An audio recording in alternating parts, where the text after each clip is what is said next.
In today's video, I'm going to teach you how to delete products in Google Merchant Center for the year 2025. This is a simple and straightforward process, but it's important to be precise in each step to ensure you manage your inventory effectively and maintain the accuracy of your online product listings. Let's get started by logging into your Google Merchant account. This is your hub for managing all the products you sell online through Google's platform. Once you've successfully logged in, you'll find yourself on the main dashboard.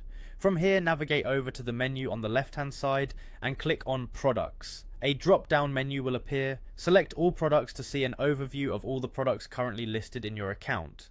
This section gives you a complete view of your inventory, allowing you to manage, update, or remove items as needed. Now, if you're dealing with a vast inventory, you might want to make use of the filter option to narrow down your search. This step is optional but highly recommended when you're trying to find specific products to delete. Use the filters available to pinpoint the exact items you want to remove based on criteria like product IDs, titles, or other attributes specific to your listings.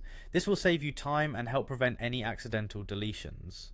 Once you've located the product you wish to delete, click into its profile. This brings up detailed information about the item, including its status, attributes, and more. To proceed with deletion, look down towards the lower right corner of this panel, where you'll find the option to delete product. Clicking this button will permanently remove the product from your Google Merchant Center, so ensure that this is indeed what you intend to do.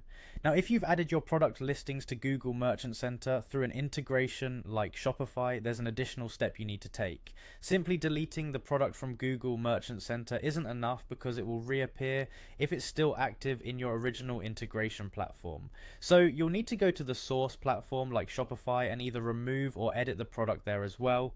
This step ensures that your product listings are consistent across all platforms and prevents them from being inadvertently re-uploaded. And there you have it, a concise guide to deleting products in Google Merchant Center.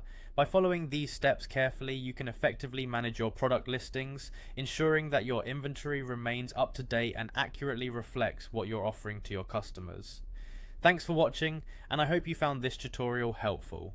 If you have any questions or need further clarification, feel free to leave a comment below. Happy managing!